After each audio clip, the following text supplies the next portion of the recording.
Good evening. नमस्कार। प्रणाम सबको। सबको नमस्ते।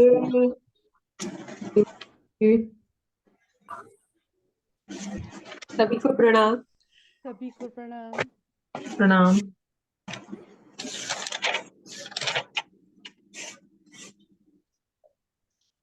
प्रणाम अनुराधा जी। कैसी हैं? हाँ अच्छी हूँ। मैं आप लोगों से ना कुछ शेयर करना चाहती हूँ।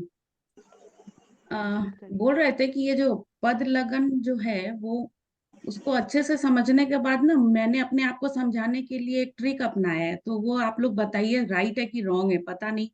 तो वो बचपन में हम लोग खेलते थे ना, वो स्नेक एंड लैडर वाला जो गेम होता है ना, कि 3 आया तो 3 घर आगे बढ़ो, 2 आया तो 2 घर आगे बढ़ो।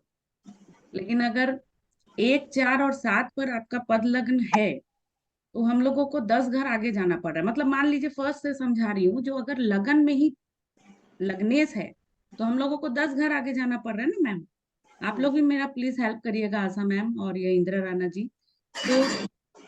तो क्या है ना कि लगन में अगर लग्नेश है तो 10 घर आगे जा रहे हैं, और अगर चतुर्थ में है तो भी हम लोगों को 4 में जाने से 7 आ रहे हैं, तो हम लोगों को बोला जा रहा है कि वापस 4 ही में जाओ। यानी कि इसका मतलब ये हुआ कि वो 7 नंबर घर में सांप बैठता है, जो काटने से वापस अपने घर में आना पड़ रहा है हम लोगों को, है ना मैम। तो वापस से वहीं आ जाते हैं। और अगर 7 नंबर में अगर लग्नेश है और अगर काउंट करो तो वो लगन में आ रहा है, तो भी तो हम लोगों को क्या बोला जा रहा है कि 4 नंबर पर आ जाओ।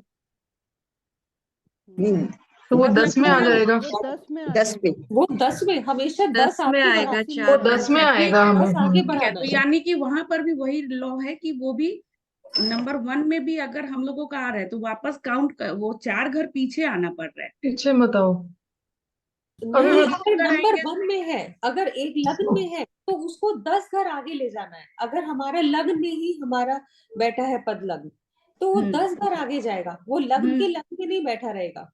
हाँ वो हम समझ गए कि 10 नंबर मतलब हाँ 10 घर आगे बढ़ेगा, तभी तो वो 10 नंबर में जा रहा है ना हाँ। मैम। और लगन अगर में 4 सीढ़ी लगी हुई है जो 10 पे ले जाती है सीधी।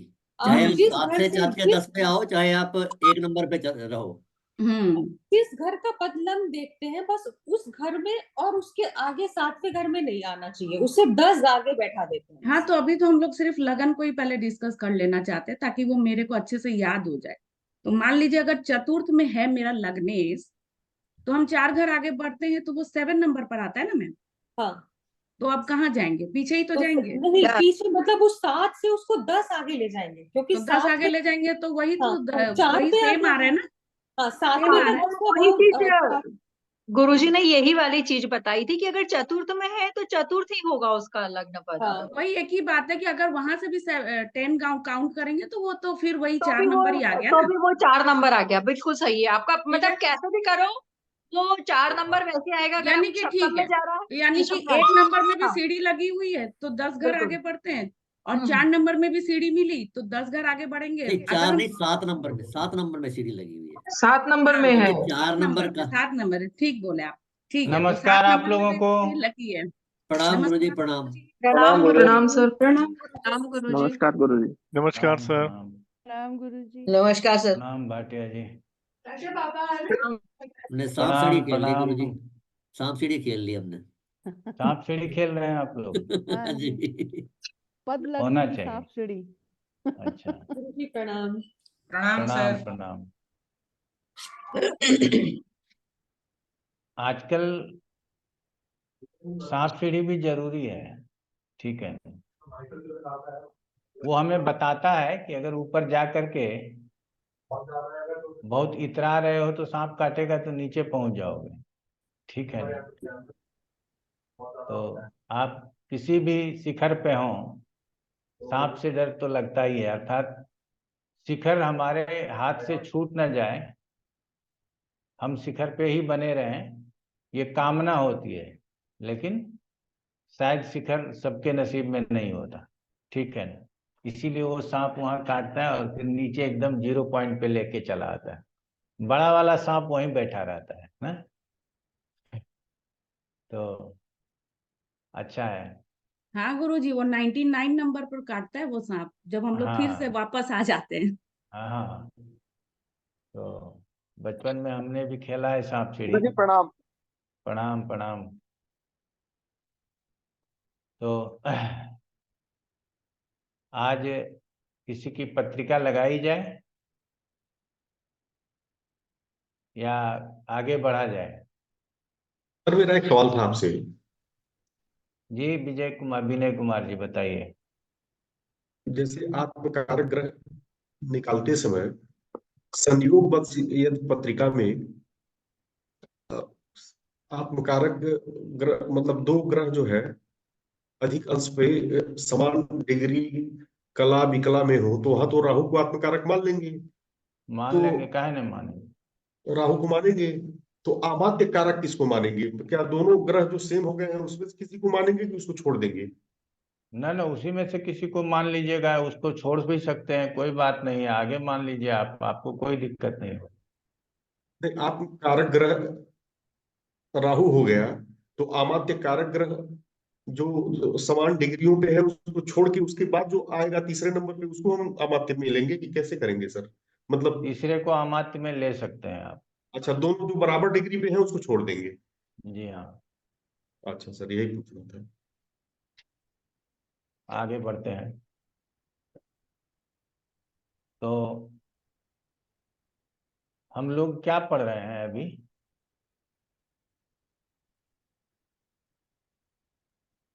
गुरुजी हम लोगों ने वो पद लगन सीखा और सभी लगन सभी भाव मतलब भावों के लिए पद लगन अभी तक सीखा है हम लोगों ने। सभी भावों के लिए सीख लिया? हाँ गुरुजी। सर फलित करना नहीं सीखा अभी। अच्छा, फलित नहीं सीखा। अच्छा, तो अब तो पद लग्न बनाने में किसी को कोई दिक्कत नहीं होगा? नहीं सर। नहीं सर, सांप सीढ़ी भी उसी में आ गया है, कोई दिक्कत नहीं है, ठीक है वो ना? तो रूबी जी अपना अपना तरीके से बनाती हाँ हाँ हाँ। है और उससे सांप सीढ़ी दिखाई है उन्होंने। अच्छा। पर जो आपने बताया सर वो अच्छे से बताया है, वो उससे समझ आ गया। हाँ, कोई बात और नहीं, जैसे समझ में आया वैसे ही रूबी जी समझ एड ऑन लेना। कर देती है उसमें अच्छे से।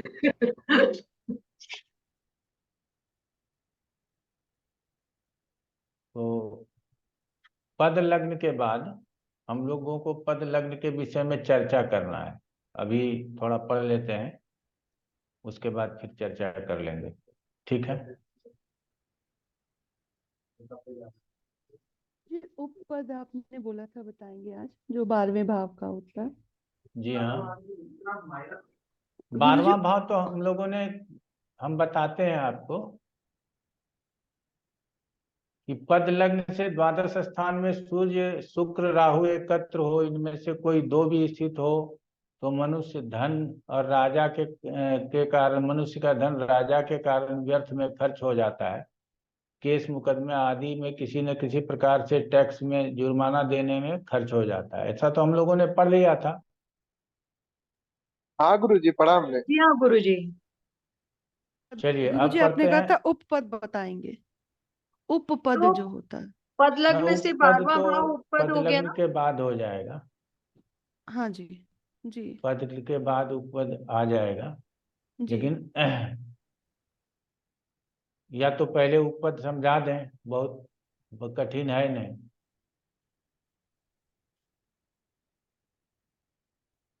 जैसा आपको उचित लगे गुरुजी, आपने बोला था लास्ट क्लास में हाँ कि हाँ, कोई बात उपपद नहीं। बताएंगे हम। हाँ, उपपद भी आप लोग समझ लीजिए, एक उदाहरण ले लेंगे, उसके बाद फिर सारा चीज समझ में आने लगेगा ना, तब फिर हम लोग आगे व्याख्या में तो पद ही पढ़ेंगे, पद की ही व्याख्या पढ़ेंगे। जी उपपद के लिए कहा गया है, जो सर्वमान्य है, जो सब लोग मानते हैं और हम भी उसको मानते हैं, कि लग्न पद से 12वें स्थान के पद को उपपद कहते हैं। सिंपल भाषा में यही मान लेना है कि लग्न से 12वें स्थान के पद को उपपद कहते हैं। अब व्याख्या में क्या आता है कि क्या 5वें स्थान के पद को उपपद कहा जाए, 7वें स्थान के पद को उपपद कहा जाए, तो ये सब व्याख्याकारों ने अपने जगह पे अपने अपने तरीके से उसको व्याख्या करने का प्रयास किया है। लेकिन पराशर ने भी और जैमिनी ने भी, जैमिनी ऋषि के जो टीका है वो कपटियादी सिद्धांत के अनुसार उपपद 12वें से ही प्रूफ होता है। कई लोग 7वें से करने का मतलब क्या है कि उपपद से स्त्री जातक की विशेष व्याख्या की गई है। स्त्री कैसी होगी, बहुपत्नी योग है या नहीं है, पत्नी का नाश होगा या नहीं होगा, तो ये पत्नी के संबंध में कुछ ज्यादा विचार कर लिया गया है। इसीलिए कभी कभी लोग कहते हैं कि सप्तम के पद को उपपद माने, लेकिन सप्तम के पद को उपपद नहीं मानना है, उपपद द्वादश के ही पद को उपपद मानना है। वैसे पराशरी नियम क्या कहता है? पराशरी नियम तो कहता है कि हर लग्न पद का उपपद, कोश पद का उपपद, बात समझिएगा, पराक्रम पद का उपपद, मातृपद का उपपद, सभी पदों का उपपद आप जान सकते हैं और उससे चाहें तो आप अपने निर्णय को ले सकते हैं। लेकिन जो रियल में उपपद है वो उपपद 12वें स्थान के स्वामी जितने दूर गए हों उससे उतने ही दूर पर 12वें स्थान का जो पद होगा उसी को हम लोग उपपद कहेंगे। यही मोटा मोटा याद रखने की जरूरत है, और इसके अलावा कुछ नहीं। अब उपपद लग्न बना देंगे। अब मान लीजिए कि एक हॉरोस्कोप लेते हैं।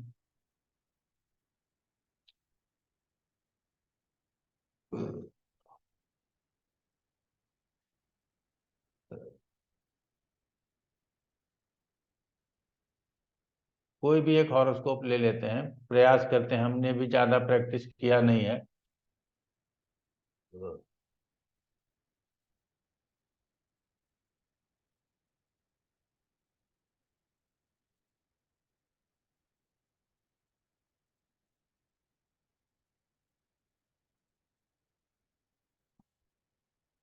तो ये उपपद हो गया, ठीक है।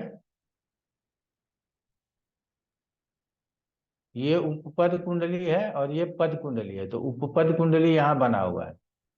अब जन्म लग्न से 12वें स्थान का स्वामी, तो ये जन्म लग्न है, इसके 12वें स्थान का स्वामी यहाँ से 10वें में गया हुआ है।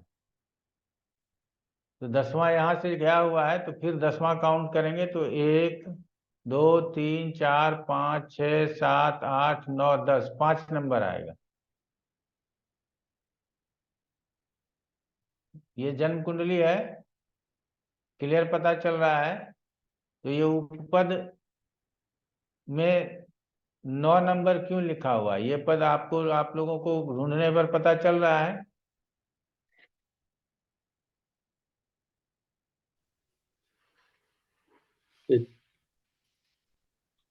सर 12वें का उपपद तो थर्ड में आया ना, क्योंकि वो दशम में हुआ तो उसका सप्तम में आ जाएगा, इसलिए उससे चतुर्थ ले रहे हैं वो, इसलिए थर्ड हाउस में आ रहा है पद कुंडली में।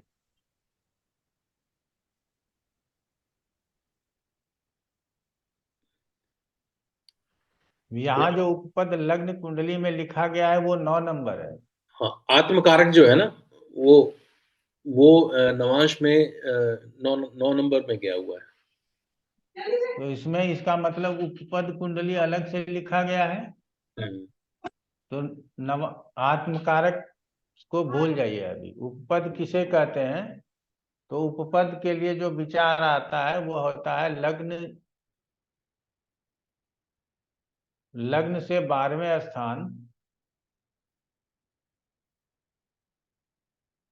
का स्वामी जितने दूर गया हुआ हो उससे उतने ही दूर पर उपपद होगा। तो यहाँ लग्न पद, हम लोग लग्न देख रहे हैं मीन राशि का है, तो 11वें का स्वामी शनि है। तो 1 2 3 4 5 6 7 8 9 10 यहाँ पहुंचा। तो ये 10 है, तो यहाँ से काउंट करेंगे तो 1 2 3 4 5 6 7 8 9 10 यहाँ पहुंचेगा। हाँ जी सर, हाँ या ना में जवाब देना। हाँ जी गुरु जी, ठीक है। ये क्या हो जाएगा? 12 अभी का पद लग्न। गुरुजी हाँ? वो 11वें से सम सप्तक पढ़ रहा है ना, 12वें से सम सप्तक पढ़ रहे हैं। हाँ, तो 12वें कहाँ स्थान जाएगा?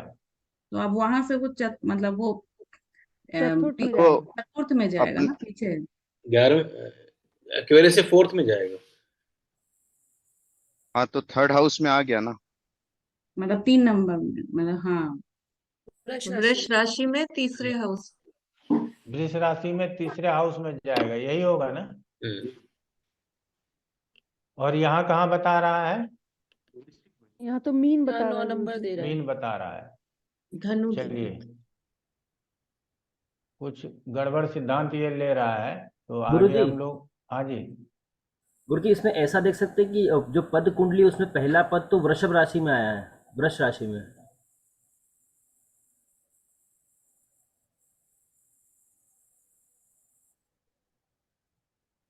12वां पद भी वृष राशि में आया है, दोनों पद लिखे हैं उसमें। नहीं, पहला पद आया वृष राशि में तो उसका द्वादश हो गया मेष राशि। अब लग्न कुंडली में देखे तो मेष राशि गया है, इसका स्वामी गया 5वें में, तो शायद उस तरह से बनाया है इसको। देख लिया जाए उस तरह से बनाया है तो मैं जरा 1 मिनट। हाँ गुरुजी, उसी तरह से बनाया हुआ है ये। कारकांश लगन, कारकांश और ऊपर तो सेम चल रहा है ये तो। क्योंकि पहला जो पद है ना गुरुजी वृषभ राशि में है, उससे 12वां जो हो गया वो मेष राशि हो गई। तो मेष राशि का जो लॉर्ड है उसको अपन ने D1 में देखा तो वो 6 हाउस में है। मतलब यहाँ से 1 2 3 4 5 और इसको 5 से 5 गिनेंगे तो 1 2 3 4 5 तो 9 नंबर की राशि आती है गुरुजी। ये पद लग्न से गिना हुआ है गुरुजी। हाँ बिल्कुल ठीक है गुरुजी, यही होगा। हाँ ये ठीक है, पद लग्न से 12वां लिखे।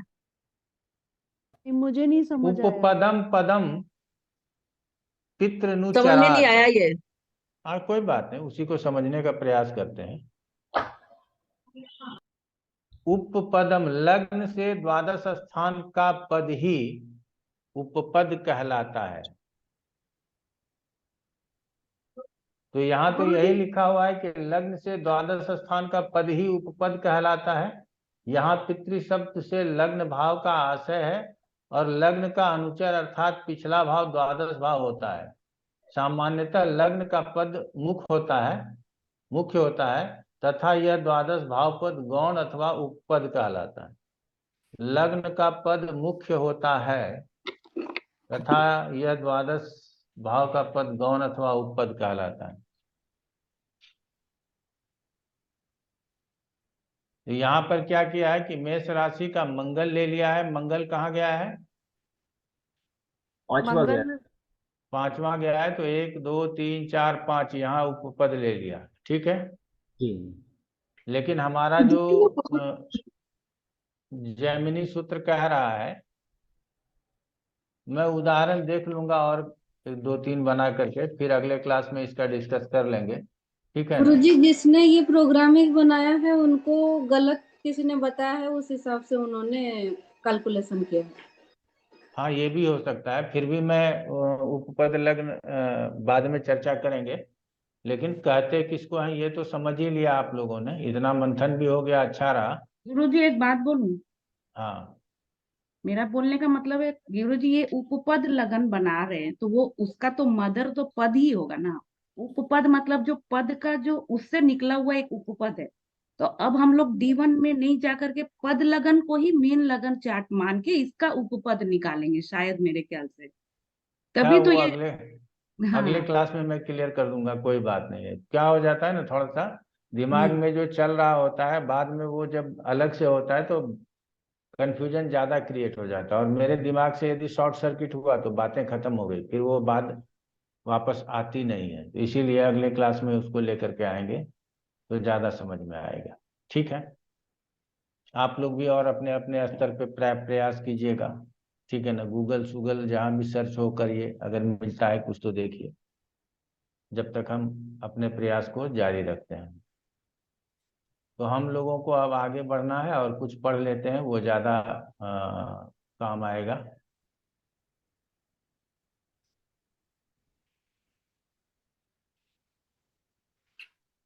गुरुजी फिर हम क्या समझे इसको? आरूढ़ लग्न से बनाना है। लिखा तो जाता है लग्न से द्वादश स्थान का पद ही उपपद कहलाता है, ठीक है। एक लाइन में तो यही लिखा गया है, उसका जो भावार्थ है। उसके बाद यदि और कुछ अलग अलग विद्वानों की है, पुस्तक है हमारे पास, एक आध विद्वानों की और है, मैं उसको देख लूंगा, उसके उदाहरण को देख लूंगा, फिर मैं आपसे बात करूंगा। ठीक है। अब कहता है पद से द्वादश स्थान में जो पहले हमने बताया था कि एकादश स्थान में क्षमा चाहेंगे, द्वादश स्थान में शुक्र सूर्य राहु एकत्र हों, इनमें से एक या दो भी स्थित हों तो मनुष्य धन राजा के कारण व्यय होता है, केस मुकदमे आदि किसी भी प्रकार से धन का क्षय होता है। तो शुक्र सूर्य और राहु ये सब बात कहा गया है। आगे ये भी कहा गया है कि यदि पद लग्न से द्वादश में बुध स्थित हो तो मनुष्य अपने बंधु बांधवों के कारण पैसा खर्च करता है। तो ये मंगल स्थित हो तो भाई के कारण पैसा गंवाता है। तो यहाँ पर हर ग्रह शुक्र गुरु बुध मंगल सभी के बारे में कुछ न कुछ बताया गया है। तो यही चीज कहा जाता है कि पद से द्वादश स्थान में बताए गए यदि पद से एकादश स्थान में क्रमशः स्थित हों, मनुष्य को उक्त स्थानों राजा बंधु मित्र भाई आदि से धन लाभ समझना चाहिए। अर्थात अगर पद से एकादश स्थान में शुक्र सूर्य राहु हो तो यहाँ राजा से लाभ, राजकीय काम करके या किसी न किसी रूप में हमको अपने बॉस से लाभ, ये सब चीज होना चाहिए। दूसरा है कि यदि शुक्र राहु द्वादश में स्थित हो और उस पर चंद्रमा की दृष्टि हो तो द्वादश के जगह आप कहाँ कह देंगे, एकादश में स्थित हो और उसके ऊपर चंद्रमा की दृष्टि हो तो भी हमको इस प्रकार का लाभ होना चाहिए। यदि पद लग्न से एकादश स्थान में बुध स्थित हो तो मनुष्य बंधु बांधवों के कारण अथवा लड़ाई झगड़े आदि के कारण अपना धन गंवा देता है। तो यहाँ द्वादश के लिए ऐसा बोला जाता है, लेकिन एकादश के लिए कहा जाएगा बंधु बांधवों के कारण और उससे प्रीति के कारण धन को प्राप्त करता है। कहते हैं यदि एकादश में गुरु हो तो मनुष्य को कई प्रकार से सरकार से या अपने बॉस से कई प्रकार की सुख सुविधाएं प्राप्त होती हैं और धन प्राप्त होता है। अगर मंगल व शनि दोनों में से कोई एकादश स्थान में स्थित हो तो मनुष्य अपने भाइयों से धन प्राप्त करता है। तो इस प्रकार से अतैर व्यय एवं लाभ, ठीक है ना, कि जो द्वादश स्थान में बैठ करके जिनके द्वारा हमको धन की हानि बताई जा रही थी, वही ग्रह यदि एकादश स्थान में है तो उन्हीं लोगों के द्वारा, उन्हीं लोगों के माध्यम से हमको धन का लाभ होगा, ऐसा बताना चाहिए। क्लियर हुआ आप लोगों को? इसमें कोई दिक्कत नहीं है। चलिए, तो लाभ समझ लेंगे या हानि समझ लेंगे तो लाभ समझ में आ जाएगा, लाभ समझ लेंगे तो द्वादश से जो हानि बताया गया है वो समझ में आ जाएगा, इसमें कहीं कोई दो राय नहीं। ठीक है, आगे बढ़ लेते हैं। कहता है कि लाभे राहु केतुभ केतुभ उदर रोग। पद से 7वें स्थान में यदि राहु केतु स्थित हो तो मनुष्य को पेट से संबंधित रोग होता है। अब अलग अलग भावों को कुछ याद रखने की जरूरत है। तो पेट का स्थान 5वां, 6ठा, 7वां और 8वां, 8वां बिल्कुल गुप्तांगों का स्थान हो जाता है। तो पेट के निचले हिस्से को हम लोग पराशरी ज्योतिष में पढ़ते हैं 5वें, 6ठे, 7वें स्थान से। तो यहाँ कहा जाता है कि यदि पद लग्न से अगर 7वें स्थान में राहु और केतु हो या केतु हो तो क्या होगा, हमको पेट से संबंधित रोग हो सकता है। ठीक है, तत्र केतुना छटति ज्ञान लिंगानि। पद लग्न से द्वितीय भाव में यदि केतु स्थित हो तो मनुष्य के शरीर पर वृद्धत्व के चिन्ह जल्दी ही आ जाते हैं, अर्थात बहुत जल्दी वो बूढ़ा दिखने लगता है, अपनी अवस्था से ज्यादा अवस्था का दिखाई देता है। कहाँ? पद लग्न से द्वितीय स्थान में यदि केतु स्थित हो तो मनुष्य जल्दी बूढ़ा दिखाई देने लगता है। अब पहले हम लोगों ने पढ़ा था कि पद लग्न से एकादश से लाभ, अब पद लग्न से द्वितीय से लाभ। तो एकादश से लाभ की बात होती है और द्वितीय से धन की बात होती है, अर्थात संचित लाभ जो अब बैंक में चला गया या कोई सामान खरीद लिए, सोना चांदी खरीद लिए, तो उस प्रकार का जो लाभ होता है वो लाभ जो है वो कहाँ से समझा जाएगा? द्वितीय स्थान से समझा जाएगा। तो अब द्वितीय स्थान से उस लाभ को समझने की जरूरत है। तो कहते हैं कि चंद्र गुरु शुक्रेशु श्रीमंतः, चंद्रमा गुरु अथवा शुक्र अथवा इनमें से कोई दो या तीनों यदि पद लग्न से द्वितीय स्थान में स्थित हो तो सुनाम प्रतिष्ठा वह धन से युक्त होता है। इसको श्रीमंत योग भी कहते हैं। इसका मतलब है, श्रीमंत का मतलब है कि बहुत अधिक धन और प्रतिष्ठा प्राप्त करना। हम लोग किसी के नाम के आगे श्रीमान लगाते हैं कि नहीं लगाते? श्रीमान प्रधानमंत्री जी। तो श्रीमंत का मतलब होता है कि नाम के आगे एक प्रतिष्ठा सूचक शब्द का जोड़ना। वही कहा जा रहा है कि यदि चंद्रमा गुरु और शुक्र ये दोनों पद लग्न से दूसरे स्थान में स्थित हो तो निश्चित रूप से जातक के नाम के आगे श्रीमान लगना चाहिए, क्योंकि उसके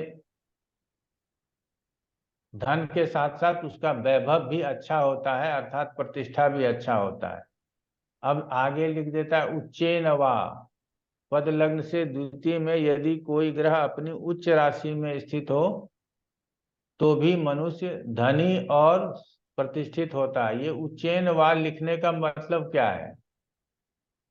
अभी सभी ग्रहों के लिए बात कर लेते हैं। पहले तो चंद्रमा शुक्र और गुरु की बात की गई। ये तीनों धन के कारक ग्रह होते हैं, ये आप लोग जानते हैं। चंद्रमा हम हमेशा 3 ग्रह धन के लिए बताए हुए हैं, ये आप लोगों को याद होगा। चंद्रमा सेविंग अकाउंट है, गुरु आपके लिए इतना पैसा है जिससे आपको सेटिस्फेक्शन हो जाए, आपका कोई कार्य न रुके, और शुक्र विपुल धन है।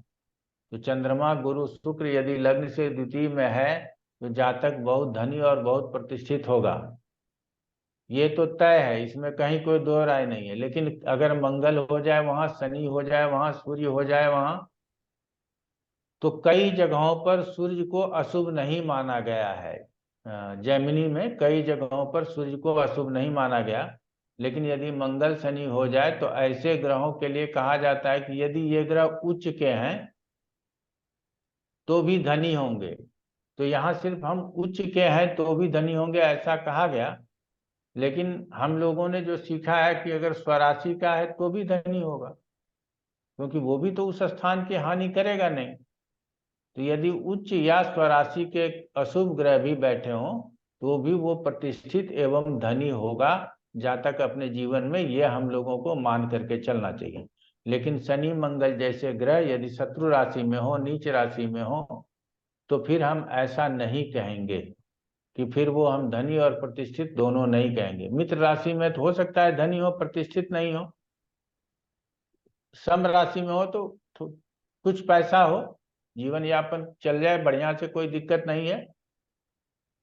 लेकिन गुरु शुक्र चंद्र की स्थिति, और यहाँ हमेशा कहा जाता है वह दृष्टि को भी समझिए कि मान लीजिए गुरु शुक्र स्थित है और चंद्रमा से दृष्ट है, या चंद्रमा गुरु स्थित है शुक्र से दृष्ट है, या गुरु चंद्र स्थित है शुक्र से दृष्ट है, चंद्रमा शुक्र स्थित है गुरु से दृष्ट है, कोई भी कॉम्बिनेशन बन रहा है, तो ऐसी स्थिति में वहां उसको धन लाभ होने की संभावना अधिक होगी। उसके बाद कहता है शेष धन पद प्रद ग्रहों का फल जो कारकांश कुंडली के अनुसार बताया गया है उसको समझना चाहिए। अर्थात कारकांश के प्रसंग में जो ग्रह स्थितियां धनप्रद मानी गई है, यदि पद लग्न में भी हो तो भी व्यक्ति धनी और प्रतिष्ठित समझना चाहिए। अर्थात कारकांश लग्न में जो हम आप लोगों को पढ़ाए हैं अगर पेज पलट के कोई लिखे हैं पढ़े हैं तो पेज पलट करके देखिए, वहां पे धन के लिए हमने क्या क्या योग पढ़ाए हुए हैं, बताने का प्रयास कीजिए।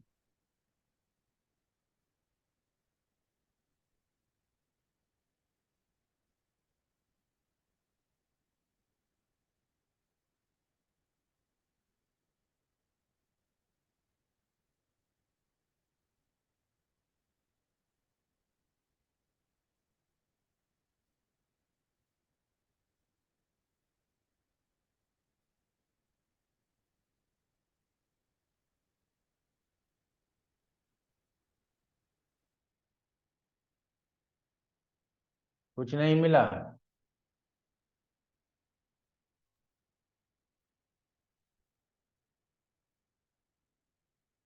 चलिए कोई बात नहीं, आप लोग ढूंढ लीजिएगा।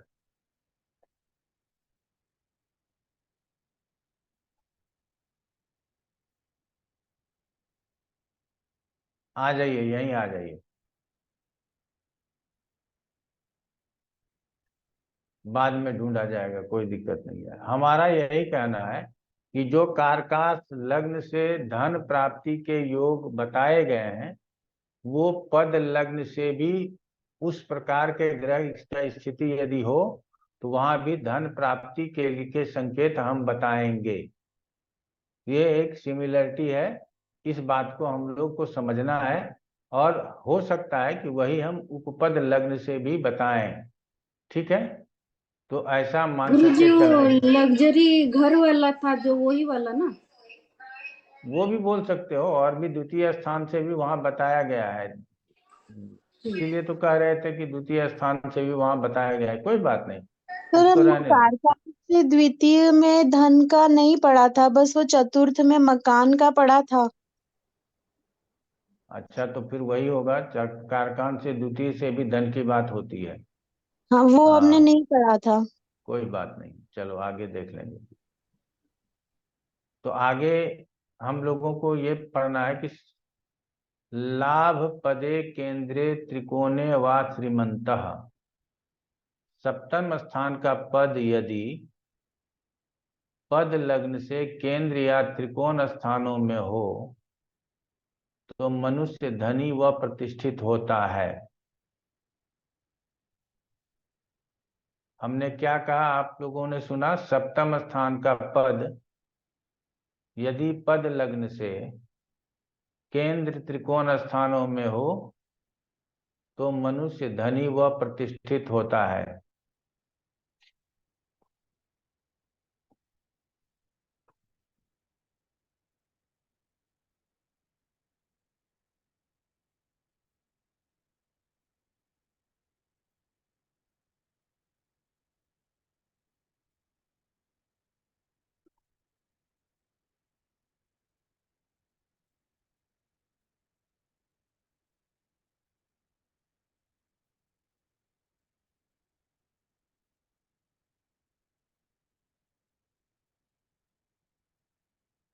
ये पद लग्न हो गया।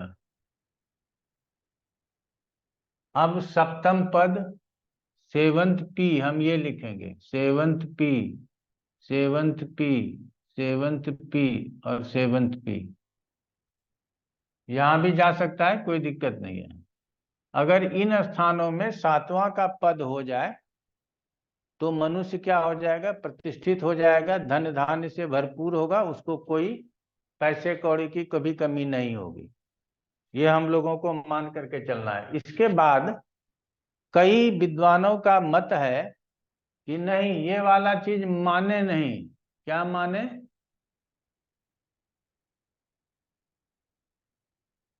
तो पद लग्न से उपचय स्थान में यदि सेवंत पी हो,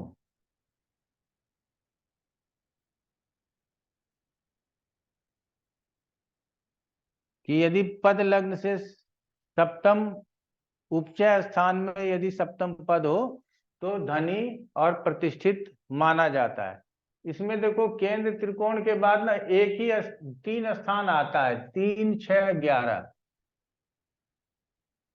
तो यदि हमारे विचार से 6 को माइनस कर दिया जाए तो 3-11 में यदि सप्तम पद जाएगा तो वो लाभ दिखाएगा दिखाएगा, नहीं लाभ दिखाने का कोई मतलब नहीं है।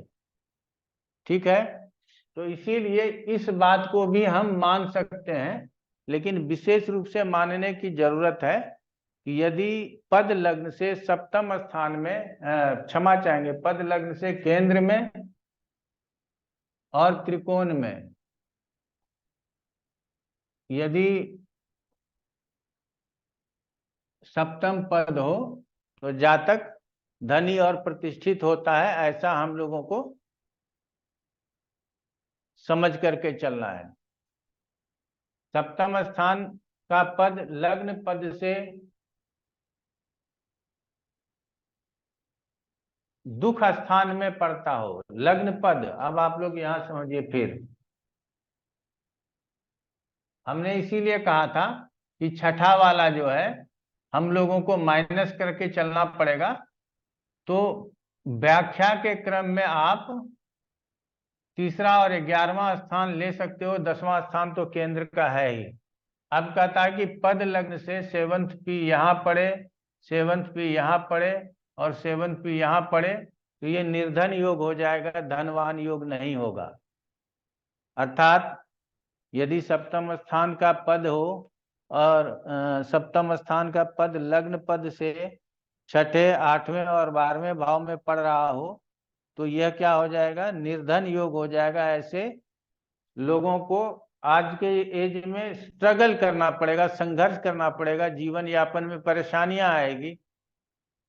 कभी कर्ज लेकर के तो कभी किसी से, कभी कर्ज लेकर के तो कभी कभी परेशानियों के साथ जीवन गुजारना पड़ेगा। यहाँ तक समझ में आ गया?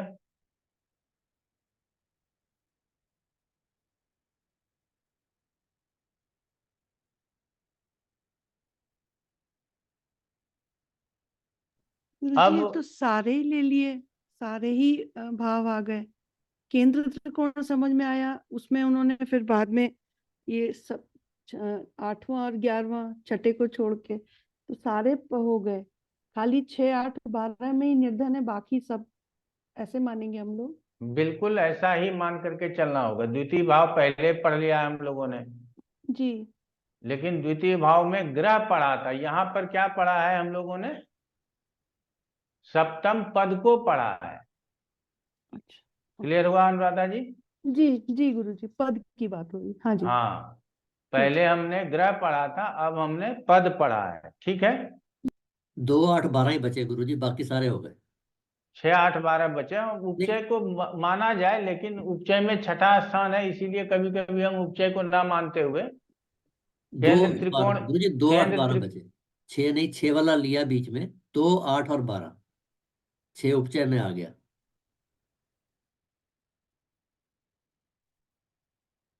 हम समझ गए आपकी बातों को, लेकिन हमने कहा कि दूसरे स्थान को हम लोगों को यहाँ नहीं लेकर के हमने अन्यथा दुष्टे, दुष्टे का मतलब ही दुख स्थान होता है, दुष्ट स्थान होता है, जो छठा, 8वां, 12वां ही पड़ता है। समझ रहे हैं ना? अगर सप्तम पद लग्न से छठे, 8वें, 12वें में पड़ रहा हो तो मनुष्य को निर्धन कहेंगे, धनवान नहीं कहेंगे। हमने एक चीज और बताया हुआ है, यहाँ बहुत सारे ऐसे मत हैं जो कि कभी कभी कोई मानता है कि उपचय स्थान में होगा तो मानेंगे, कोई कहता है नहीं केंद्र त्रिकोण में होगा तो मानेंगे। लेकिन जैसे ही दूसरा श्लोक पढ़ा जाता है उसमें उपचय स्थान का खंडन हो जाता है। इसका मतलब है कि उपचय स्थान को मानने की जरूरत नहीं है। क्या केंद्र त्रिकोण को ही मानने से काम चलेगा? तो जी हाँ, केंद्र त्रिकोण को ही मानने से काम चलेगा। यदि आप बहुत विवेकी हैं तो लाभ स्थान और पराक्रम स्थान को क्या अपने बुद्धि विवेक से ले सकते हैं? तो लाभ और पराक्रम स्थान को इसीलिए ले सकते हैं कि वो जातक अपने कर्म से, अपने परिश्रम से अपने जीवन में धनोपार्जन कर सकता है। इस तरह की व्याख्या हम लोग ले सकते हैं। लेकिन छठा, 8वां, 12वें स्थान में यदि 7th पद हो, लग्न पद से छठे, 8वें, 12वें में यदि 7th पद हो तो ऐसा जातक को निर्धन कहेंगे। अब 7th पद पड़ गया और उसके ऊपर शुभ ग्रहों का प्रभाव आ गया तो निर्धन नहीं कहेंगे। फिर हम लोग कह देंगे कि यहाँ मध्याचारी होंगे कि ठीक ठाक पैसा होगा, उसको अपने रोजी रोजगार में दिक्कत नहीं होगा, बहुत बैंक बैलेंस नहीं होगा, गाड़ी घोड़ा मकान नहीं होगा, लेकिन उसका जीवन यापन चलेगा, इसमें कहीं कोई दो राय नहीं है। ठीक है ना। हर जगह पे शुभ ग्रहों के प्रभावों से हम किसी भी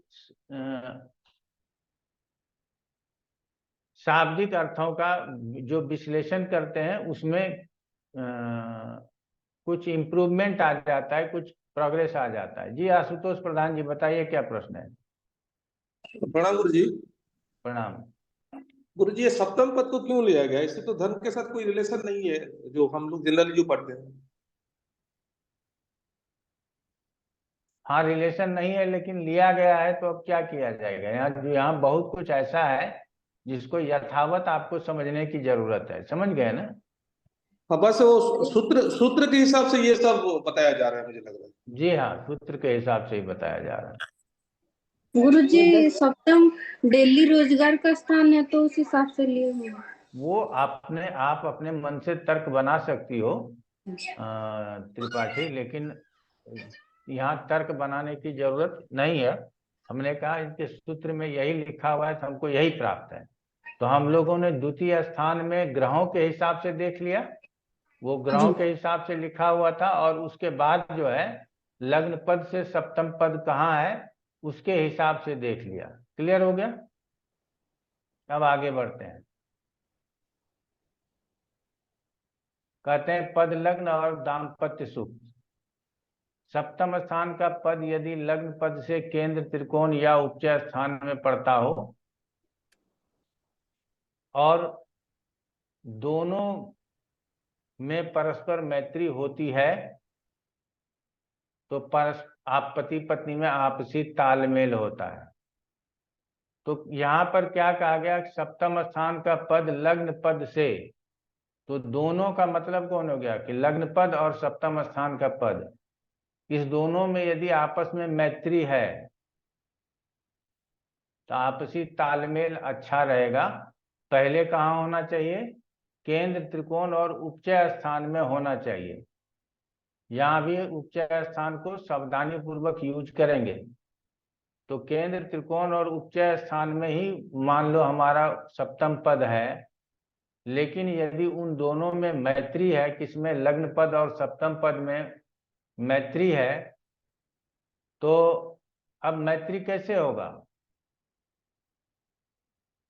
लग्नेश और सप्तमेश तो आपस में कभी मित्र होते नहीं हैं, लेकिन यहाँ लग्नेश कहीं और गया होगा, किसी अन्य पद में जाकर के उसका जिसमें पद बना है उसका स्वामी उसका के साथ मैत्री को समझेंगे। क्लियर हुआ ये बात? लग्न पद जहां गया है, जिस राशि में गया है उसका स्वामी, सप्तम पद जिस राशि में गया है उसका स्वामी। यदि आपस में मित्रवत व्यवहार है दोनों का, तो फिर पति पत्नी में आपसी तालमेल होता है, और यदि व्यवहार मैत्रीपूर्ण नहीं है तो तालमेल की कमी होती है, ऐसा कहा जा सकता है। यदि इसी तरह को, इसी सिद्धांत को लेकर के हम लोग कहते हैं कि यदि माता के साथ तालमेल है या नहीं, तो चतुर्थ पद को ले लेंगे। पुत्र के साथ तालमेल है कि नहीं, तो पंचम पद को ले लेंगे। पिता के साथ तालमेल है कि नहीं, तो नवम पद को ले लेंगे। तो इस तरह से हम लोग किसी भी संबंधियों के साथ हमारा मैत्री कैसा रहेगा, उसके लिए इसका प्रयोग करेंगे कि लग्न से यदि पितृपद केंद्र त्रिकोण या उपचय स्थान में हो तथा लग्न पद और पितृपद में मैत्री हो, तो हमारा पिता के साथ मैत्री बना रहेगा। लग्न पद और चतुर्थ पद, तो लग्न पद से चतुर्थ पद केंद्र त्रिकोण उपचय स्थान में हो और लग्न पद और चतुर्थ पद के स्वामियों में आपस में मैत्री हो, हमारा माता के साथ संबंध अच्छा बना रह सकता है। लग्न पद और तृतीय पद,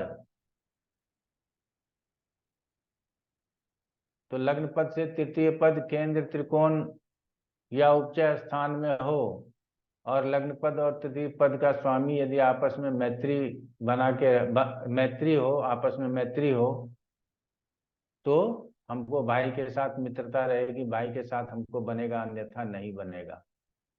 अर्थात पति पत्नी के संबंधों के तरह ही अन्य संबंधी जो हमारे पत्रिका से देखे जाते हैं उनको भी इसी सूत्र में लाएंगे और इसी सूत्र से ला करके उसका भी निर्णय ले लेंगे। क्लियर हो गया आप लोगों को?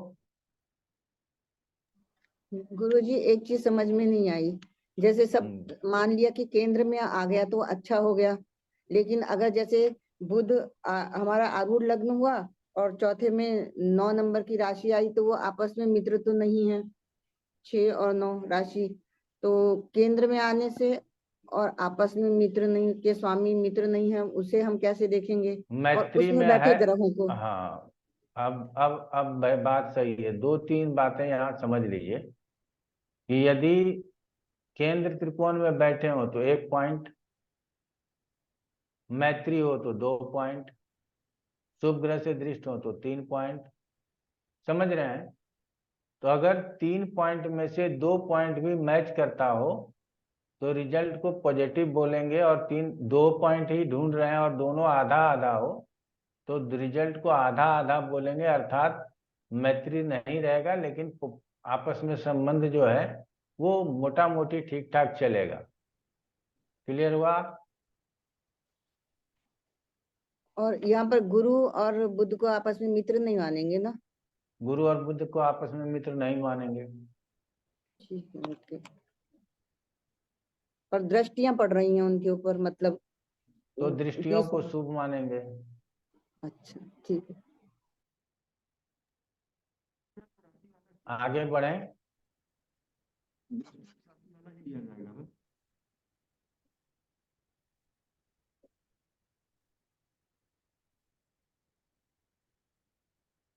कहा जाता है रिपु रोग चिंतासु वैरम। यदि सप्तम स्थान का पद लग्न से 6ठे 8वें 12वें स्थान में पड़े तो दोनों पक्षों में शत्रुता और मनमुटाव समझना चाहिए। सप्तम स्थान का पद यदि पद लग्न से 6ठे 8वें और 12वें स्थान में पड़े तो दोनों पक्षों में शत्रुता और मनमुटाव समझना चाहिए। दोनों पक्षों में मतलब क्या? यहाँ शत्रु वैरम लिखा हुआ है, तो यदि आपके और आपके शत्रु के बीच में यदि मनमुटाव है तो उसकी बात यहाँ की जा रही है कि दूसरा, यहाँ पे ये भी कहा जा रहा है कि यदि सप्तम पद 6ठे 8वें 12वें में पड़े, द्वितीय पद 6ठे 8वें 12वें में पड़े, तृतीय पद 6ठे 8वें 12वें में पड़े, चतुर्थ पद 6ठे 8वें 12वें में पड़े, पंचम पद 6ठे 8वें 12वें में पड़े, षष्ठ पद 6ठे 8वें 12वें में पड़े, तो जिस चीज के पद को हम देख रहे हैं 6ठे 8वें 12वें में, उसके साथ हमारा मनमुटाव होगा, उसके साथ हमारा नहीं बनेगा। क्लियर हुआ आप लोगों को? ये बात बिल्कुल क्लियर होना चाहिए, इसमें बहुत ज्यादा समय दे रहे हैं हम। रूबी शर्मा क्लियर हुआ या नहीं हुआ? हाँ गुरुजी, क्लियर हो गया। मतलब 6ठे 8वें 12वें पहले भी हम लोग समझते थे कि वहां जाने पर वो अच्छा रिजल्ट नहीं देगा, तो उसमें भी यही पद लगन से सिर्फ हम लोगों को समझना है, और जिस भी भाव का पद लगन वहां पर जाता है तो वहां पर जिस वैसे ही भी भाव रहे। भाव का पद हाँ, लगन, पद लगन, वही तो, जिस भी भाव का पद लगन वहां जाएगा तो वो बहुत अच्छा रिजल्ट नहीं देगा। हाँ, सप्तम पद जाएगा तो पत्नी से मनमुटाव हो जाएगा, चतुर्थ पद जाएगा तो माता से मनमुटाव हो जाएगा, तृतीय पद जाएगा तो भाई से मनमुटाव हो जाएगा, नवम पद जाएगा तो पिता से मनमुटाव हो जाएगा, एकादश पद जाएगा तो हमको अपने बॉस से, बड़े भाई से मनमुटाव हो जाएगा। समझ रहे हैं ना? तो इस तरह से हम लोगों को मान करके चलना चाहिए। यहां तक क्लियर हो गया? चलिए, ये तो याद भी हो गया होगा हमको, जहां तक उम्मीद।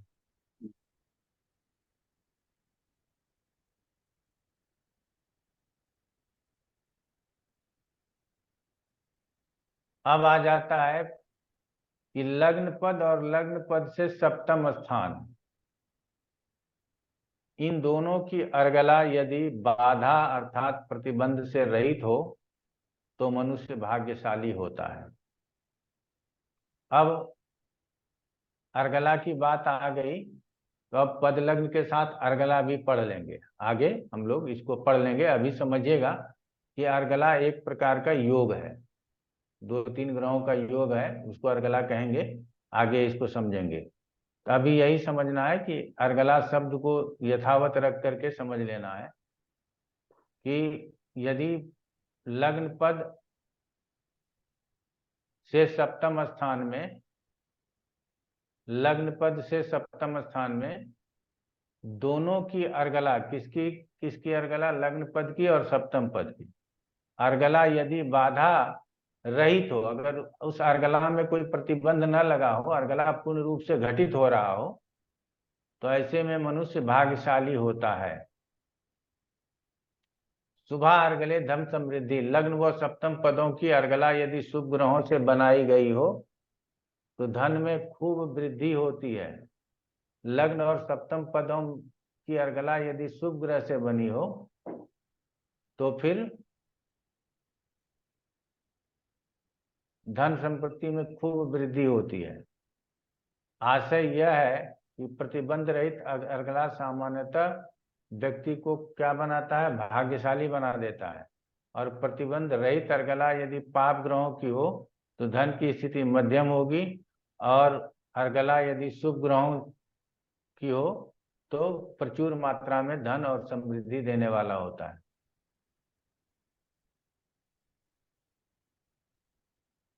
आगे बढ़ लेते हैं। अब आप लोगों को हमने पहले भी बताया था कि कुछ लग्नों की चर्चा में एकाध सूत्र लिखा गया है, इसीलिए उस लग्नों को निकालने के लिए तो नहीं सीखेंगे, लेकिन उसको जहां अगर कुछ लिखा गया है तो वहां कुछ पढ़ लेकर के आगे बढ़ने का प्रयास करेंगे। तो जिस मनुष्य के जन्म लग्न, आप लोग लिखिएगा इस बात को, एक बार हम फिर बता देंगे। जन्म लग्न, होरा लग्न, घटिका लग्न को एक ही ग्रह देखता हो, अर्थात तीनों लग्नों पर किसी एक ही ग्रह की पूर्ण दृष्टि हो, तो इस योगों में राजाओं का जन्म होता है। अब आ जाते हैं हम लोग जन्म लग्न, होरा लग्न और घटिका लग्न।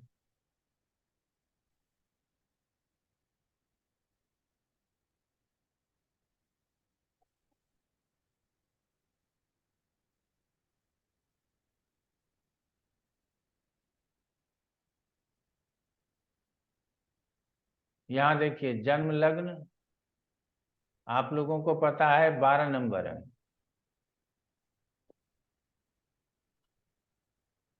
होरा लग्न वृष राशि है। लिखिए, जन्म लग्न लिख लीजिए, नोट कर लीजिए, हम नोट नहीं कर रहे हैं, आप लोग कर लीजिए।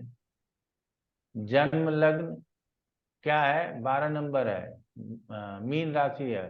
होरा लग्न वृष राशि है, और प्राणपद को ही घटिका लग्न बोलते हैं, वो धनु राशि है। ठीक है। अब इस तीनों को यदि एक कोई ग्रह देखे तो ऐसा जातक राजा होता है। तो ऐसा जातक में वृष राशि है, धनु राशि है, तो पहले मीन राशि को कौन देख रहा है? सूर्य, केतु, शुक्र, बुध देख रहा है। अच्छा, ये चारों तो इसी को देख सकेगा, अलग से नहीं देख पाएगा। ठीक है ना? तो इसका मतलब है कि ये वृष राशि को नहीं देख पाएगा, और ना ही ये धनु राशि को देख रहा है, इसको नहीं देख रहा है। क्लियर हो गया? तो इसका मतलब है कि 2 लग्नों को देख रहा है तो सामान्यतः बहुत धनी राजा नहीं होगा, लेकिन धनी हो सकता है। क्लियर हो गया? यदि 2 लग्नों 3 लग्नों का विचार हम लोग कर रहे हैं, पहला है लग्न, जो जन्म लग्न है, उसके बाद होरा लग्न है, उसके बाद घटिका लग्न है। अगर इन तीनों को एक ही ग्रह देख रहा हो तो ऐसा जातक क्या होता है कि राजा ही जन्म होता है, वो जन्मजात राजा होता है, उसको किसी भी प्रकार की कमी नहीं होती है। ठीक हो गया। तो ये आपको जहां हमने बताया वहां से तीनों लग्न मिल जाएंगे, आप लोग पढ़ लीजिएगा, आपको काम चल जाएगा, सबको बनाने की जरूरत नहीं होगी। जन्म लग्न, होरा लग्न और घटिका लग्नों को एक ग्रह देखे तो राजयोग होता है, परंतु दो लग्नों को भी देखे तो अपेक्षाकृत अल्प बली राजयोग समझना चाहिए, जैसा कि अभी हम लोगों ने देखा और समझा। यदि 3 लग्नों की बात हो रही है, वहां 2 लग्नों को भी यदि कोई एक ही ग्रह देख रहा हो, एक ही ग्रह देख रहा हो, एक ग्रह में अगर शुभ सामान्य शुभ ग्रह हो जाए तो और अच्छा, समझ रहे हैं ना। अगर सामान्य शुभ ग्रह नहीं है तो फिर अशुभ ग्रह देखेगा, तो लेकिन शुभ ग्रह यदि देख ले तो निश्चित रूप से वो राजा की तरह होगा। अगर 3 को नहीं देखे, 2 को ही देखे तो भी वो राजा की तरह होगा। तो एक को देखेगा तो क्या गरीब हो जाएगा? बिल्कुल गरीब नहीं होना चाहिए। लेकिन हम लोग जिस चीज को कहते हैं हमेशा 3:2 ज्यादा अच्छा है। अब 3:1 तो उतना अच्छा होगा नहीं, इसीलिए इसको लेकर के चलना है। अब कहा जाता है इसी प्रकार चंद्र लग्न, लग्न, नवांश, दृष्टान के प्रथम सप्तम भावों को, अब देखिए कौन कितना भाव हो गया। चंद्र लग्न 1, लग्न 2, नवांश 3, दृष्टान 4, प्रथम और सप्तम भाव 6, तो कुल 6 भाव। एक ग्रह देखे तो श्रेष्ठ राजयोग होता है, ऐसा तो संभव है नहीं। एक बार और तो बोलिए, जब चंद्र लग्न, लग्न, चंद्र नवांश, नहीं, लग्न या चंद्र लग्न? अरे भाई दोनों चीज लिखना है। जी चंद्र लग्न जहां स्थित है, जी लग्न जहां स्थित है, जी लग्न के जगह पर आप लग्नेश लिख सकते हैं। चंद्र लग्न, लग्नेश, नवांश, दृष्टान और प्रथम और सप्तम, प्रथम भाव का स्वामी और सप्तम भाव का स्वामी, कुल 6। इन 6 राशियां हो गए जहां लग्नेश गया हुआ है। समझ में आया या नहीं आया? नवांश, दृष्टान, अभी अभी बताते हैं, 1 मिनट।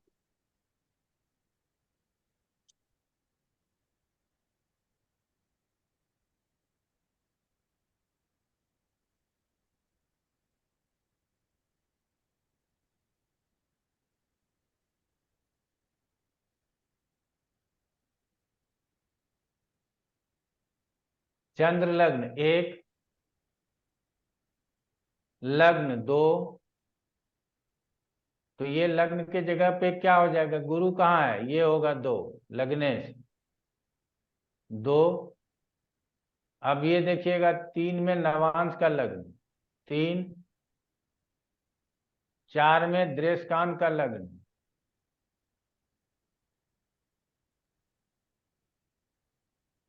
4 प्रथम भाव का राशि वाला 5, और ये सप्तम भाव का राशि 6। क्लियर हुआ आप लोगों को? इस 6 को यदि कोई एक ही ग्रह देखे तो वो बहुत बड़ा राजयोग होता है। अब 6 में से 4 को ही देख ले तो भी राजयोग मान लेंगे। 3+1 हो गया तो आधा राजयोग तो पूरा हो ही गया। तो फिर से समझिएगा, चंद्र लग्न और ये लग्न का स्वामी गुरु 2 हो गया, नवांश लग्न और दृष्टान लग्न 4 हो गया। अब इसमें कॉमन है, लग्न और चंद्र लग्न ये लग्न और नवांश लग्न कॉमन है तो है, फिर हमको 5 ही को देखना पड़ेगा।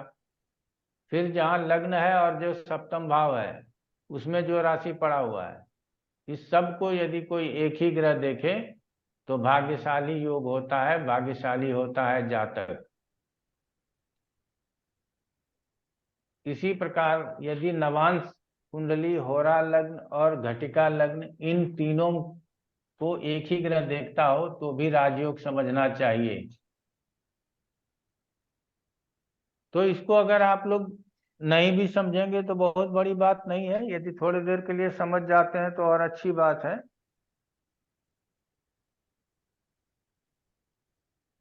प्रयास कीजिएगा तो थोड़ा बहुत समझ में आ ही जाएगा। अब कहा जाता है विशेष वाहन सुख योग। अब कहा जाता है जन्म लग्न या पद लग्न में, तो या है तो हम लोग पद लग्न ही मान लें क्या, जन्म लग्न को छोड़ दें क्या? तो जन्म लग्न या पद लग्न में शुक्र व चंद्रमा परस्पर पूर्ण दृष्टि से देखते हों, अथवा ये दोनों तृतीय भाव में स्थित हों, अथवा ये दोनों एक दूसरे से 3-11 स्थानों में स्थित हों, तो विशेष वाहन सुख होता है। विशेष वाहन का मतलब ये छोटी मोटी गाड़ियां नहीं, विशेष वाहन लग्जरी गाड़ियों की बात हो रहा है। जन्म लग्न, पहले जन्म लग्न में शुक्र व चंद्रमा परस्पर पूर्ण दृष्टि से देखते हों, अथवा ये दोनों तृतीय भाव में स्थित हों, या ये दोनों 3-11 स्थानों में स्थित हों, तो विशेष वाहन सुख होता है। या पद लग्न में शुक्र व चंद्रमा परस्पर पूर्ण दृष्टि से देखते हों, अथवा ये दोनों तृतीय भाव में स्थित हों, या दोनों एक दूसरे से 3-11 में स्थित हों, तो विशेष रूप से वाहन का सुख प्राप्त होता है। ऐसा व्यक्ति धनी होने के साथ साथ कई वाहनों का स्वामी होता है और वाहनों से जीविका चलाने वाला भी हो सकता है। अर्थात आपके पास बहुत सारे वाहन हैं, आप उससे अपना आजीविका भी चलाते हैं। वोल्वो या कोई टूरिस्ट बस, ऐसा आपने 10, 20, 100, 50 खड़े कर दिए, तो लग्न से या पद लग्न से कौन, चंद्रमा और शुक्र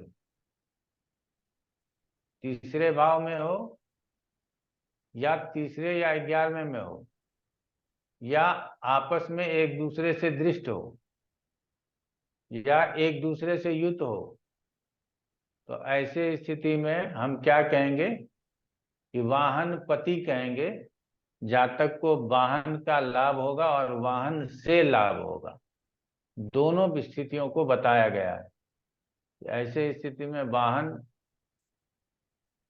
का लाभ होगा, लग्जरी से लग्जरी वाहन अपने जीवन में यूज करेंगे, और वाहन से अर्थात वाहन को किराए पर लगा करके भी लाभ हो सकता है। ये भी हम आप जानने का प्रयास करेंगे तो समझ में आ जाएगा।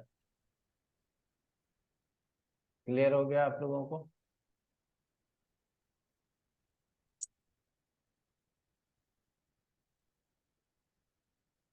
अब आगे कहता है कि यदि शुक्र, मंगल और केतु ये तीनों आपस में देखते हों, ये तीनों एक दूसरे से तृतीय एकादश भावों में स्थित हों, तो इन योगों में मनुष्य राज चिन्हों से युक्त अर्थात राजकीय सम्मान प्राप्त करता है और राजसी ठाट बाट से रहता है। 3 ग्रह है, कौन कौन है? शुक्र, मंगल और केतु।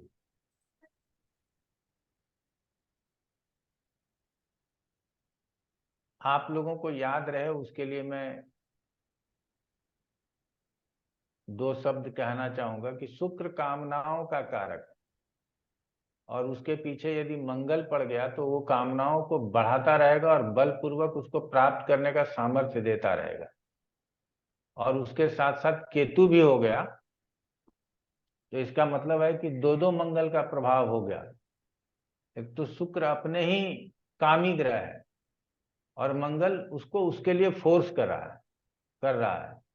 तो शुक्र, मंगल और केतु, इन तीनों को हम लोगों को मान करके चलना पड़ेगा कि यदि नॉर्मल पत्रिका में भी यदि तीनों हो तो ऐसे जातक न किसी भी विशेष चीज के पीछे भागते जरूर हैं।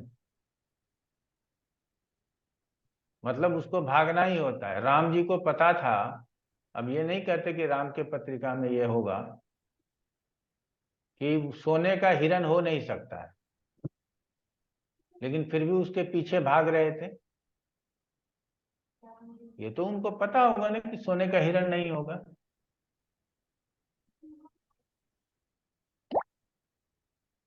तो ऐसे स्थिति में हम लोगों को ये समझना है कि शुक्र, मंगल और केतु में शुक्र को पता नहीं है कि वो कुछ चीज प्राप्त कर पाएगा या नहीं कर पाएगा, लेकिन वो भागेगा जरूर। और यदि मंगल का उसको प्रभाव पड़ गया, वो तीव्र गति से जाएगा और अपने कार्य को अपने बस में करेगा और उससे लाभ कमाएगा। और उसी तरह केतु यदि हो जाए तो और भी अच्छा।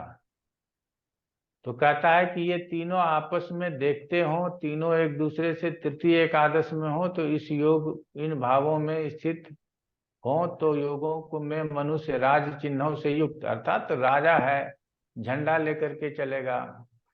देखते हैं ना, राजा का ध्वज आगे चलता है, राजा पीछे पीछे चलता है। ऐसे ध्वजधारी हमारे बहुत सारे आचार्यगण भी होते हैं। तो क्या क्या स्थिति हो सकता है? केतु व मंगल शुक्र को देखे, केतु व शुक्र मंगल को देखे, मंगल व शुक्र केतु को देखे, शुक्र तृतीय स्थान में, केतु भी तृतीय स्थान में और मंगल भी तृतीय स्थान में हो जाए, तीनों तृतीय स्थान में हो जाए।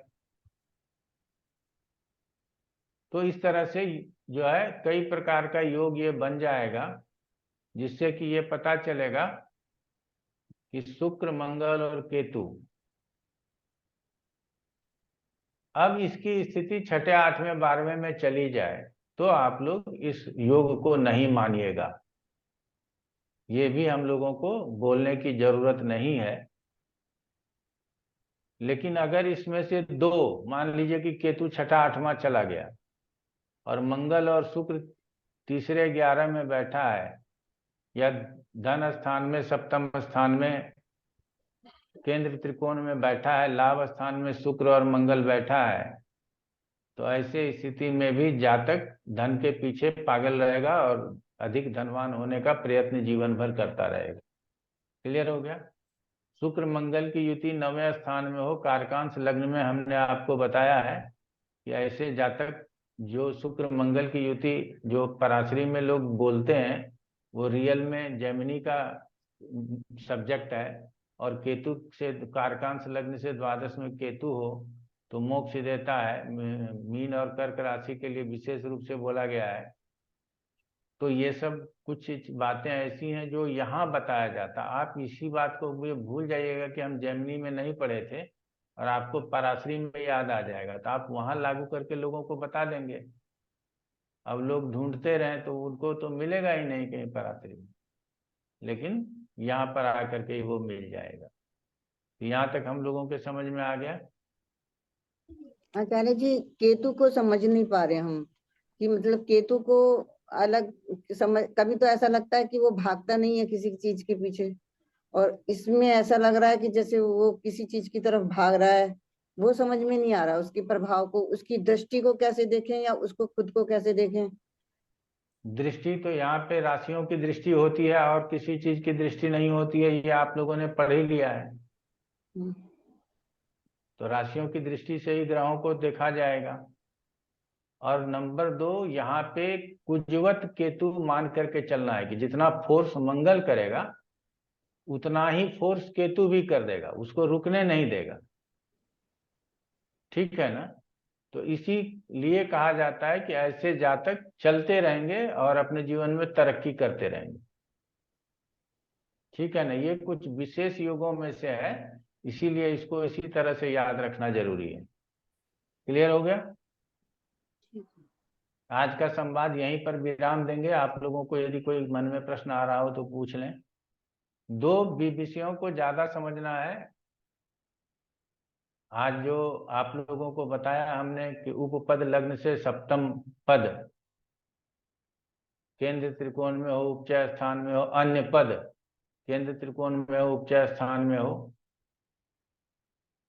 ये उसके बाद दूसरे नंबर पे शुक्र, मंगल और केतु किसी भी स्थिति में यदि एक दूसरे से जेमिनी सिस्टम में यदि संबंध बना लेते हो, दृष्टि से, स्थिति से, योग से, तो भी ये राज चिन्हों वाला राजा होता है, अर्थात बहुत धनी होता है। क्लियर हो गया? तो ये दो विषयों को अन्य विषयों के साथ साथ महत्वपूर्ण मानते हुए याद रखने की जरूरत है। बताओ आशीष वानी, क्या हाल चाल? बढ़िया है गुरुजी। समझ में आ रहा है? जी जी गुरुजी। चलो ठीक है। तो अगले क्लास में हम उपपद लग्न को मैं नोट कर लेता हूँ, कभी कभी भूल गुरुजी भी एक जाता हूँ। गुरुजी ये जो इसी पुस्तक में 76 नंबर पेज पे देखिए आप, जो आपने समझाया उसी हिसाब से दिया हुआ है। रामचंद्र जी की कुंडली दी है, उसमें उपपद लगन 9वें में आ रहा है। 76 नंबर पेज देखिए गुरुजी इसमें। वो सॉफ्टवेयर पुस्तक में का कुछ नाम क्या है? यही बुक जो आप जिसे पढ़ रहे हैं ना अपन, इसमें 76 नंबर पेज देखिए गुरुजी। जेमिनी सूत्र सुरेश चंद्र मिश्र की हाँ जी अच्छा सुरेश लिखा अच्छा, है। हाँ हाँ, ठीक है ठीक है ठीक है 76 नंबर पेज पे है। हाँ हाँ हाँ। रामचंद्र जी की कुंडली दे रखी है, और इसमें उपपद लग्न भी लिख रखा है। हाँ 9वें में ही आ रहा है वो, जैसे अपन ने कैलकुलेट किया ना, आपने बताया जैसे वैसे ही है, सॉफ्टवेयर में नहीं है। ठीक। इसमें तीसरे का स्वामी बुध कहाँ गया है? 12वें में 11वें 12वें में गया। 12वें में गया है। हाँ जी। तो 12वें से 12वां उपपद बताया गया है। हाँ जी। ये बहुत कंफ्यूज करता है सर, हाँ बहुत। जी। हाँ जी, सॉफ्टवेयर बहुत कंफ्यूज करता है गुरुजी। और जो लोग सॉफ्टवेयर पर ही डिपेंड हो गया, वो उसका हाथ पांव तो टूट ही गया ना। बिल्कुल, कई बार तो कैलकुलेट हम, करना पड़ता है खुद ही। हाँ हाँ, अच्छा अच्छा दिखाया आपने। तो भले ही रामचंद्र की ही कुंडली मिल जाएगी तो उसी पर हम लोग अभ्यास कर लेंगे, थोड़ा अच्छा। बहुत अभ्यास जरूर सीख लेंगे। अच्छा है। हाँ जी। मैं वैसे क्या बोला था, उपपद लग्न को और भी देखना है। उपपद लग्न को चेक करना है। अब वो जानते हैं क्या होगा, अंदर में कहीं वो सिस्टम दिया होगा कि आप कैलकुलेशन इस, चेंज कर लो। हाँ, जी। राव के मतानुसार ये है, लाहिरी के मतानुसार ये है, जैमिनी के मतानुसार ये है। और ठीक क्या है। नाम कहते हैं हमारे जो, जिनको हम बहुत ज्यादा मानते हैं, नाम ही भूल गए। आप लोगों को याद हो तो बता दीजिए। V Raman sir. V V Raman, V V Raman के मतानुसार ये है। ठीक है ना? तो चलिए कोई पर बात नहीं है। आचार्य जी ऐसा लगता है जैसे आरूढ़ लग्न से ही होगा, क्योंकि आरूढ़ लग्न उपपद लग्न उसके संदर्भ में ही ज्यादातर देखा जाता है। लेकिन किताब में जो लिखा है वो तो सीधा सीधा लिखा है ना, कि लग्न से द्वादश स्थान का स्वामी, ये सीधा लिख दिया है, लग्न से द्वादश स्थान का स्वामी। तो चलिए कोई बात नहीं है। जी रूबी शर्मा जी। गुरुजी, तो फिर तब तो ये जो पद लग्न से जो 12वें का स्वामी जो बोले कि सप्तम का जो पद लग्न है, अगर वो 8वें और 6ठे में गया तो ऐसा इंसान का पति से प्रॉब्लम हो जाएगा। तो मतलब कि हम अपने ही चार्ट पे देख रहे थे, तो मेरा 7 पद लग्न जो है वो इस सॉफ्टवेयर के अनुसार तो 6ठे में चला गया। तो बोल रहे निर्धन होगा और ये जो पति से प्रॉब्लम होगा, तो भगवान की कृपा से निर्धन तो नहीं है। तो फिर हम लोग इस तरह से मतलब कहने का मतलब है कि ये बहुत बड़ा प्रॉब्लम हो जाएगा। और मेरी बेटी के चार्ट में भी मैंने उसको करके देखा, तो उसका भी अष्टम में चला गया। तो ये मेरे लिए एक प्रॉब्लम वाला बात हो जाएगा अगर हम इस सॉफ्टवेयर के भरोसे प्रिडिक्शन करें, है ना। ये हम पूछना चाह रहे थे, क्योंकि आगे इस सॉफ्टवेयर ने तो पूरा बैंड बजा रखा है मेरे पद लगन और ये सबको, क्योंकि वो कुछ आपके, भी मैच नहीं हो रहा है। क्योंकि वहां पर अच्छा जब हम जा रहे हैं कि थर्ड हाउस में मतलब केतु आ जा रहा है, तो फिर चतुर्थ में केतु आ रहा है तो घर अच्छा नहीं होगा, जबकि मेरा 2 तल्ला मकान अपना जमीन पर घर बना हुआ है गुरुजी। तो मतलब मेरा कहने का मतलब है, यानी कि अगर हम लोग इस सॉफ्टवेयर पर पद लगन का व्याख्या करेंगे तो वो क्या गड़बड़ हो जाएगा? नहीं होगा गड़बड़, आप चिंता मत कीजिए, आगे सब ठीक है ठीक हो गुरु, बस जाएगा। मतलब वो हाँ, वैवाहिक जीवन को लेकर के हम समस्या था, इसलिए हम पूछ लिए गुरु ना जी, ना और कोई कोई बात चिंता मत नहीं है। कीजिए, की चिंता मत कीजिए। चलिए ठीक है। और एक चीज है कि गुरुजी हाँ बस एक बता दीजिए कि कारकांश लगन से थर्ड हाउस में आपने कहा था कि गुरु रहेगा तो भीतु होगा, डरपोक होगा। लेकिन अगर गुरु के साथ केतु भी है तब तो भीतु नहीं होगा ना गुरुजी? नहीं, तब काहे होगा, तब तो हाँ, कुछ ना क्योंकि कुछ मेरी बेटी बहुत ज्यादा साहसी है, भयानक हाँ साहसी है, वो अकेले वर्ल्ड टूर करना चाहती है। तो हाँ। इसीलिए ये चीज हम पूछना चाह रहे थे, आज हम प्रैक्टिस कर रहे थे, इसीलिए बोल रहे गुरु जी। हाँ ठीक है गुरु जी, चलिए ठीक है, धन्यवाद। नमस्कार आप लोगों को। प्रणाम फिर गुरुजी। मिलते हैं अगले रविवार को। प्रणाम गुरु जी। प्रणाम। गुरु जी।